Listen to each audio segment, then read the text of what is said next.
Welcome to Small and Supercharged Podmas, a series of chatty podcasts that were first broadcast as lives in the Small and Supercharged Facebook group on the run-up to Christmas. Each short podcast features a member of the mastermind group talking all about what they have got going on this Christmas. Listen, enjoy, screenshot, share to stories and share your support of these amazing small businesses. And equally, if you want to catch up with some lives, we have got them running all throughout December over in the free Small and Supercharged Facebook group. Just search Small and Supercharged and you will find the Burgundy group. I hope you love them. So we are live today in the Small and Supercharged group, which is very exciting, and I am very excited to bring you Mike. Hello there. Right, I can't see who you are because you know how this game works, but I'm going to go onto Facebook so I can see. We have got Mike here, who is Mike Huddart from Huddart Heavy Horses, but you also have another Instagram as well. So I'm going to let you crack on and introduce yourself whilst I find out who is watching, and I'm going to really push people to ask any questions they want. Heavy horses are amazing, and Mike has got lots of strings to his bow, so crack on, Mike. Hi, so yes, first and foremost, I'm from Huddart Heavy Horses. We do all things coaching, so for owners or prospective owners, everything from driving, plotting up, show prep, and then the other side of it, which is what I'm sort of wanting to push more, it's the experience days, which people can come along and see all degrees of life with horses, with carriage drives and everything else. So tell us a bit about you, because obviously in addition to doing all the stuff with the heavy horses, which is awesome, you do other things as well, don't you? You've got quite interesting backgrounds. So yeah, spent most of my life working with horses in one way or another. Well, sort of, and then on the other side, sort of the high-end cocktail bars and restaurants. So with the business, I really wanted to merge both of them together, and just sort of create something a bit more unique and different for people to do. Yeah, when I got to the other side of 30, I decided I needed to do something with my life, and then went back to university to do veterinary medicine. As you do, as you do. As you do, yeah. You know, you can never have too much to do with life. So yeah, that's what I do the majority of the time, and then obviously try to run the couple of bits and pieces in the meantime. So with the veterinary medicine side of things, I'm wanting to advocate more for the mental health side of things. I've just become an advocate for the Not One More Vet movement, which is a big sort of international organisation trying to raise awareness for suicide, especially in the veterinary industry, which is the number one suicide rate out of any profession. So it's just to sort of highlight a lot of the problems and the difficulties that the industry faces, really. And I say I do that through probably a lot of the masterminders and people on the group have seen my sort of wild swimming posts and things. So I really sort of try and advocate that for the mental health benefits that cold therapy has. Yeah, it just really cold to me. Then I hate being cold at all. Is it kind of what's the theory behind it? Is it just very invigorating, or takes your mind off everything, or how does it look? There's meant to be a lot of physical benefits to it. It's a lot to do with release of serotonin and endorphins. You do get like quite a sort of intense high when you get out, and yeah, it's just an incredibly invigorating, sort of addictive feeling, and there's a lot of sort of mindfulness practices that you get with a lot of sort of mental health sort of things that people advocate for. Where can we find out all about this online? Where can we find out about this information that you're sharing? So as you said, the personal Instagram page, I've sort of just been fumbling along with that, trying to sort of work out a direction really for it. And then hopefully by the end of the week, launching the first addition to my blog, which will be all things sort of vet life and the mindfulness things and the things that I do to sort of try and protect my mental health as much as I can. Well, the state that it's left in anyway. And where are those? What's your blog website? What's your address? So it'll be Hoof, Hound, and the Human Condition. If you go on the link that you shared before with my personal Instagram, that'll be the handle for all of it. As I said, it will be published and going live later this week. Brilliant. And you're on Instagram. Is it hoof.hound.human? Yeah, that's the one. Yeah. Yes. Because I couldn't get the whole thing in the original one, so no, definitely. I have to make do with that for now. So how did you get into heavy horses? Because obviously there's loads of different breeds of horse, lots of different types of horse and size of horse. So out of all the horses in all the world, why did you go for the heavy ones? Well, it originally happened when I was sort of 3 or 4 years old, and my parents went to a local horse auction. It was a general auction at the time, looking for a push bike for me. And they came across a Shire mare and foal, and instead of coming with a bike, they came home with that instead. Is that quite a normal thing for your parents to do? Or? Well, they're not exactly normal, so yeah, pretty much. Fair enough. Because that's quite a jump from a push bike to a mare and foal. Yeah. So yeah, that's how it all started, and as you can say, the rest is history. And did you say that the mare was a Shire? Yeah. Right. Okay. And then that was the first one, and then we sort of just started multiplying from there. Katie says, I've seen a lot more heavy horses at shows. Do you think they are becoming more popular? There has been quite a rise in people getting into it recently, which is one of the things that sort of spurred me on to set up the business, really. There's the heavy horse world's a little bit stuck in the past in a lot of respects, and very sort of dated, and that has sort of put a lot of people off, I feel, isn't it? And it's sort of like can be a bit of a laughing stock to the rest of the equestrian world.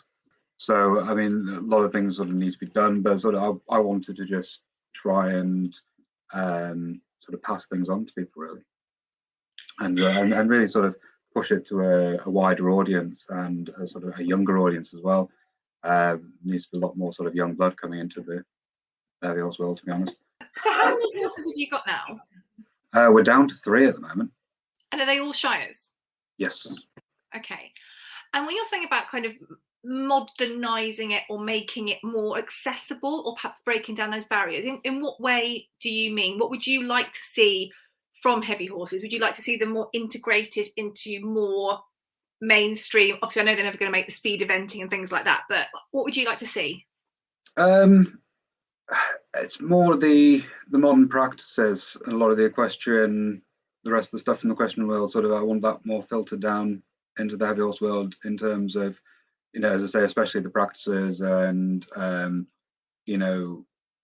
that sort of modern influence, really, in terms of technology and everything else. Because there's a lot of new stuff coming into the equestrian industry all the time, and that really needs to sort of be reflected more in the heavy horse world. And it's sort of just, as I say, the main thing is just sort of raising the profile a bit, to be honest, especially in terms of turnout and sort of representing the breed a bit more. I suppose sort of wanted to do a bit more with the experience days in terms of bringing in that sort of more of the high-end hospitality into it, the afternoon teas and cocktails and things like that, just to sort of show people that it's not all just muddy farms and old overweight men. I think a lot of us, when we think heavy horse, we do think of I think of kind of horse brasses and amazing platting and always pulling something, like very, very rarely ridden. What are your views on them being ridden more? And I think there needs to be a lot more sort of research done on the ridden side of things. I mean, you're taking a breed that has been developed, for the slow grunt work, the design for pulling, slow, hard, long work. Whereas with the riding, it's completely different for them. So there does need to be a lot more research done on the sort of physical stress factors of riding, especially to heart and respiratory systems. You're taking a horse that's, as I say, bred to do something completely different. But as I say, on that side, there is a bit more work to be done on that front. But it's really good, the fact that it's bringing a modern audience into heavy horses and sort of promoting heavy horses as a breed for everyone. Yeah, there's some nice crosses as well, isn't there? When they have a Yeah. heavier horse crossed with a more of a thoroughbred, Yeah. finer build. But I find that one of the main problems is people thinking that heavy horses are just, this completely easy, docile bunch of horses, and the new time owner or people that have never ever had horses before are getting youngster heavy horses, youngster Shires, young Clydesdales and whatever else, thinking that it's just going to be a walk in the park.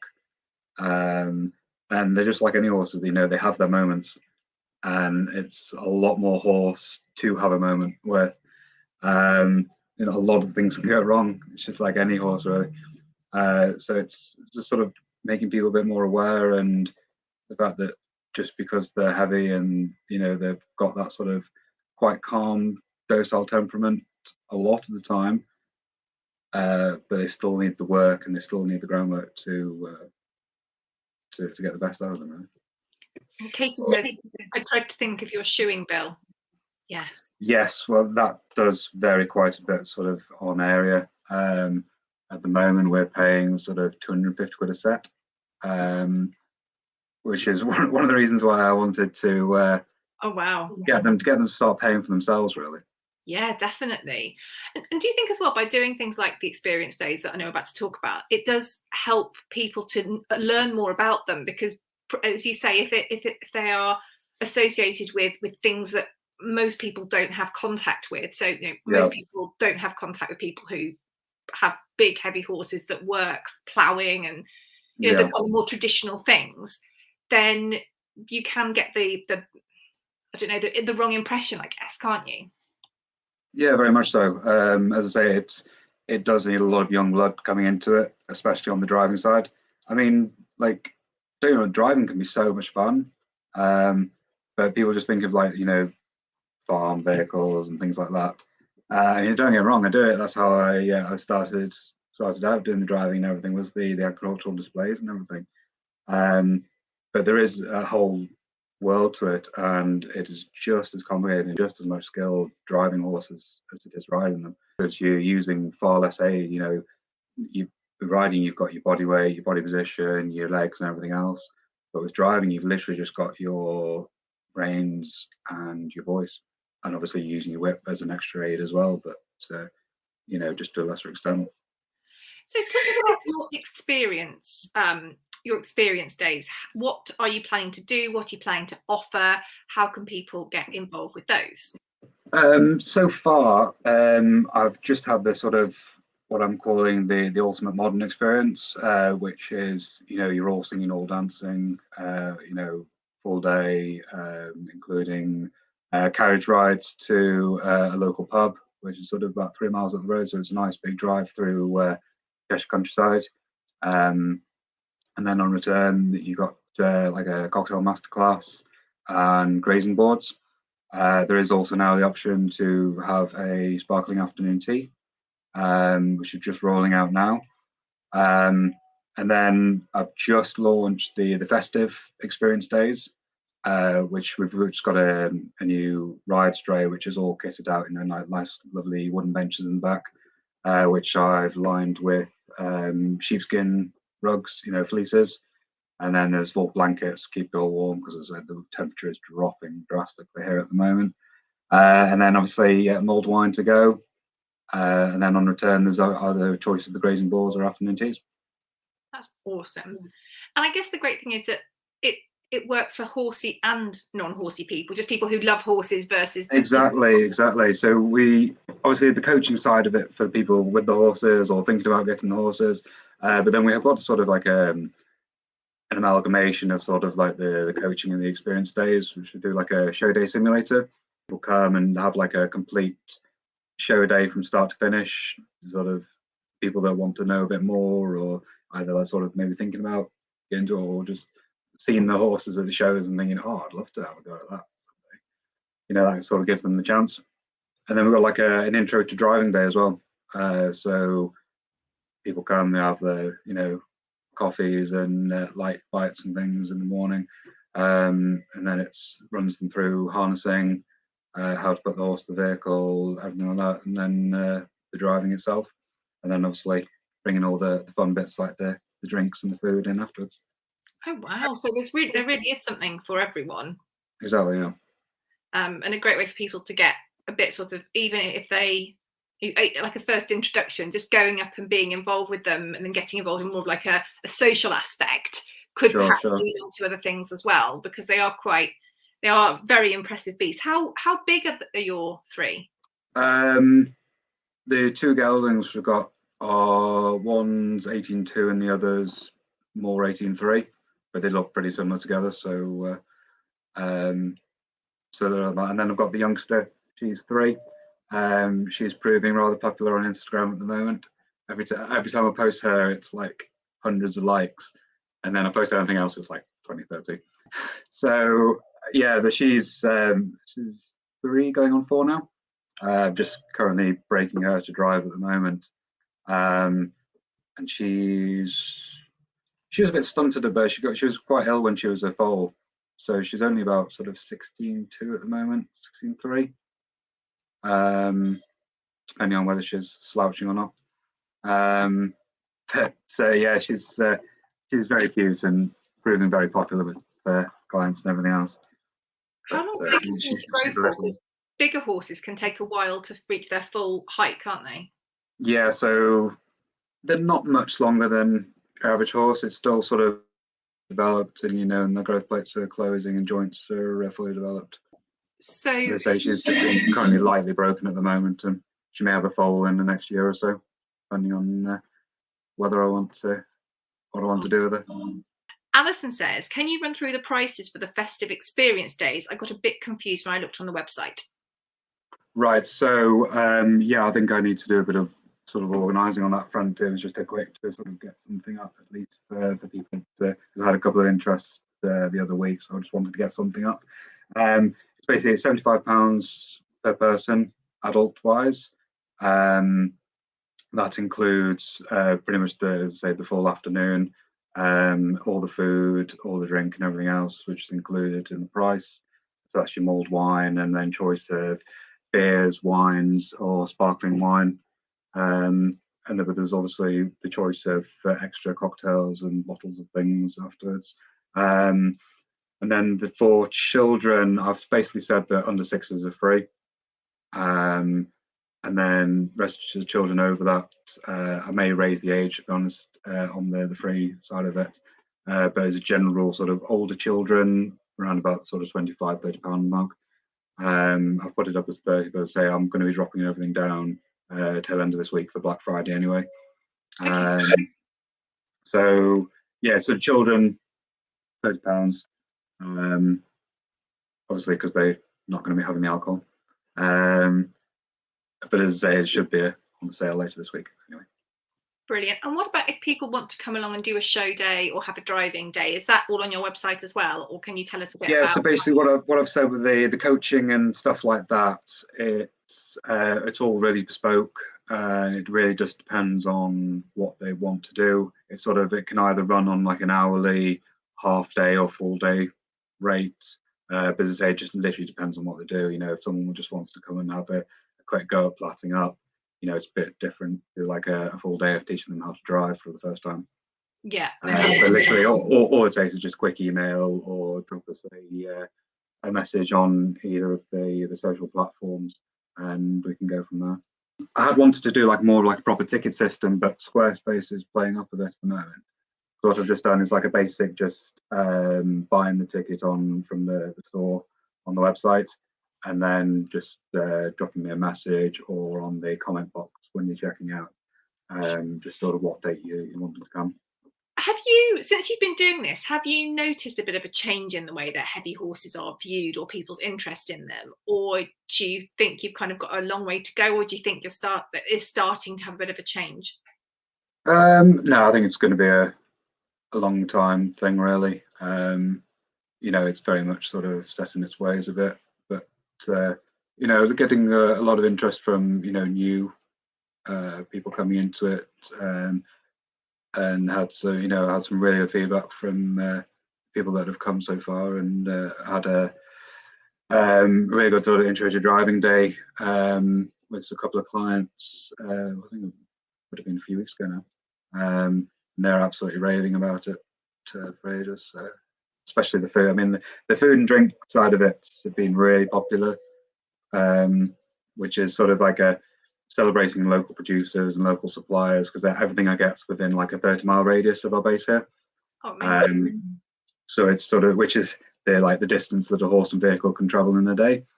So it's sort of, it's just like a bit of a quirky concept, really, just to sort of support local suppliers and local producers. And the food's fantastic as well. I'm not even being bashful with it. It is really good food. Amazing. Is there anything else you would like to share with us today, whilst I give one more call out for questions? Pick Mike's brain. I feel like I just want to talk to you about your horses, but that's just my style. That's pretty much my life anyway. So, is there anything else you would like to tell us about either of your businesses, projects, what you're working on? No, I'd say the vet life and the mindfulness and the mental health side of things, that the blog, as I say, will be going live later this week. And also for all the people that are enjoying my waterfall and wild swimming stories on Instagram, keep on showing up, because there will be a lot more coming up. And as I say, just keep an eye out on the socials for the heavy horse, the Huddart Heavy Horses business, because there's a lot more stuff coming. We've got really exciting potential sponsorship coming up. I can't say much at the moment because it's a rather big brand, and don't want to jinx it too much at the moment. No, but very exciting. Definitely need to watch this space. So if anyone is interested in the Christmas experience days or the afternoons, or coming and actually getting involved with the horses more, how would they contact you, or how would they find out? What's your website? So the website is www.hhhorses.uk. All of that's on the Facebook and Instagram pages. The handle is just H Heavy Horses. You can send me a private message on either of those platforms, or an email, which is also on the platforms and everything else. So email, direct, private message, and also my phone lines are on there as well. All of the services that we offer, you can book either via the website or, as I say, via private message. Alison has just asked, I smiled because I thought it was random, but now it's actually not as random as I thought. If you found a Santa outfit yet? Yes, I have. I am ordering it today. So basically, yes, I almost forgot about that as well. The week before Christmas, basically doing like a last minute, family days, really, for the people that have either booked things too late, because I noticed that everything sort of books so far in advance for these sort of Christmas events and stuff, like Santa's grottos and things like that. I just wanted to provide like a last minute type thing for families, really. Again, it was sort of festive carriage rides and things, but sort of more informal than the full experience days. No, brilliant. And then a local carriage ride around the festive period as well, for any kids and things like that. Oh, that would be really lovely. Alison says she's looking forward to the photographs.